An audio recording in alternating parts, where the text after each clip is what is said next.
సభాధ్యక్షులు విజయరామ్ గారికి అనే వేదికటువంటి రాజవర్ధన్ రెడ్డి గారు, ఈ కార్యక్రమం ప్రధాన వక్త అయినటువంటి ఆచార్యజీ నరసింహారెడ్డి సార్, అలానే బాలకృష్ణ గారు, శ్రీధర్జీ, మాతాజీ, అందరికీ నమస్కారాలు.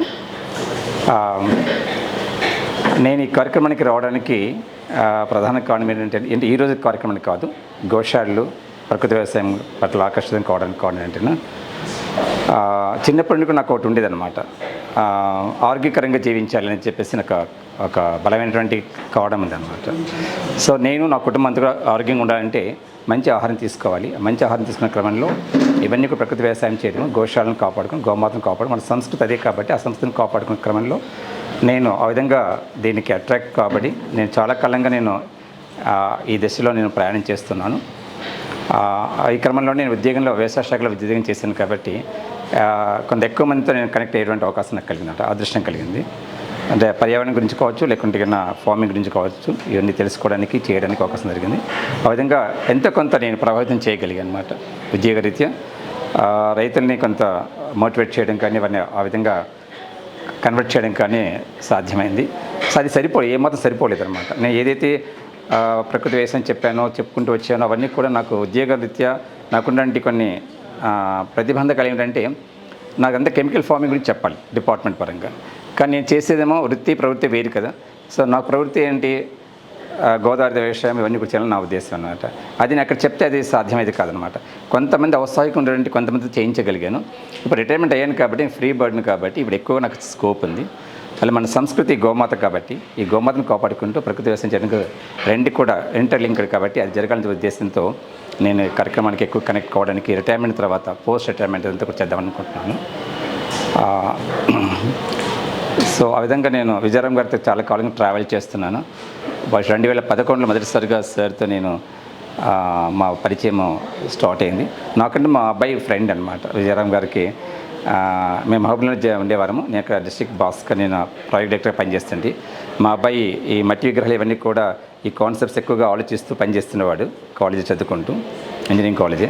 అప్పుడు నేను చెప్పాను విజయరామ్ గురించి, పేరు విన్నాను, చూడలేదు. అప్పుడు మిఠాయి షాప్ ఉంటుంది నాన్న అక్కడ లోయర్ ట్యాంక్ బండ్లో, విజయరామ్ గారు ఉంటే నేను చూడలేదు.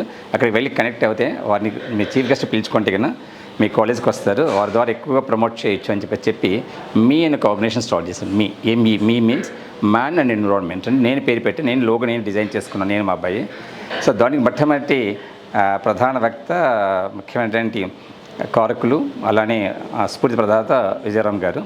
సో అది 2010లో మా అబ్బాయి పరిచయం, 2011లో నేను మొదటిసారి కలుసుకున్నాను. మళ్ళీ మాకున్నటువంటి అనుబంధం ఏంటంటేనో సుభాష్ పాలేకర్జీ. సో పాలేకర్జీ ప్రకృతి వ్యవసాయం ఏది ఉందో నైసర్గిక ప్రకృతి వ్యవసాయం, దాంట్లో నేనంటే ఒక రకంగా చెప్పాలంటే విజయరామ్జీ కంటే కూడా కొద్దిగా 2 సంవత్సరం ముందు నేను కనెక్ట్ అయ్యాను. నేను సిద్ధ సమాజ యోగాలో నేను ప్రాక్టీషనర్గా, అభ్యాసిగా నేను వారి ప్రోగ్రామ్ ఒకటి కండక్ట్ చేశాను. నేను గవర్నమెంట్ ఆఫీసర్గా సిద్ధ సమాజ యోగం నుండి 2 క్లబ్ చేసి ప్రగతి రిసార్ట్స్ ఒకటి ప్రోగ్రామ్ కండక్ట్ చేశాము. దానికి మొట్టమొదటిసారిగా నేను ఆ 2 లీడ్ తీసుకొని 5 డేస్ ప్రోగ్రామ్ చేశాను. నేను మహబూబ్నగర్ జిల్లాలో రైతులను తీసుకొచ్చి అక్కడ కనెక్ట్ చేశాను. అది ఆ విధంగా ఏంటంటే ఫస్ట్ తెలుగులో బుక్ కూడా నేను రాశాను, స్టార్ట్ చేశాను. మా తెలుగు మహాభారతము నన్నయ్య, ఎర్రన, తిక్కన ముగ్గురు ఎలా అయితే రాశారో అట్లా నేను మొదట స్టార్ట్ చేశాను. తర్వాత దాన్ని విజయవాడలో ఇంకొకరు ఫ్రెండ్ వారు కంప్లీట్ చేశారు. ఆ విధంగా సుభాష్ పాలేకర్జీ, విజయరామ్ గారు వీళ్ళంతా కూడా ఒక కనెక్టెడ్గా జరుగుతున్నటువంటి ప్రక్రియ అనమాట.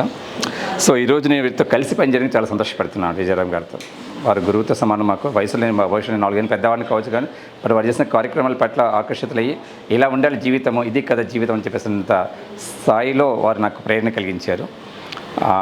రాబోయే రోజుల్లో ఇవన్నీ కూడా ఆరోగ్యానికి సంబంధించినవి, వ్యవసాయం సంబంధించినవి, గోశాల ఇవన్నీ కూడా చేయడానికి సిద్ధంగా ఉన్నాను తెలియజేసుకుంటూ ఈరోజు మన ఆచార్యజీ ద్వారా వచ్చేటువంటి సందేశాలు ఏవైతే ఉన్నాయో అవన్నీ కూడా ప్రాపర్గా నేర్చుకోగలిగి, కూలంకషంగా అర్థం చేసుకోగలిగి రాబోయే రోజుల్లో ఈ తెలంగాణ రాష్ట్రంలో ఈ గోశాలన్నీ కూడా రిజిస్ట్రేషన్ చేసుకోవడానికి మన తెలంగాణ గోశాల సేవా సమితి ముఖ్య భూమిక పోషిస్తుందని చెప్పేసి భావిస్తూ వారి ద్వారా చాలా విషయాలు తెలుసుకోవడానికి ఈరోజు సన్నద్ధమవుతూ ఈరోజు కార్యక్రమానికి నాంది పలుకుతున్నాము.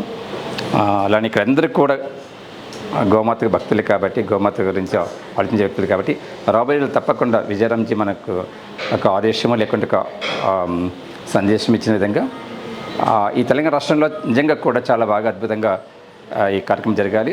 అన్ని రిజిస్ట్రేషన్ కావాలి. గవర్నమెంట్ ఆఫ్ ఇండియా నుంచి ఫండింగ్ ఏదో చాలా ఫండింగ్ ఉందని తెలుస్తుంది.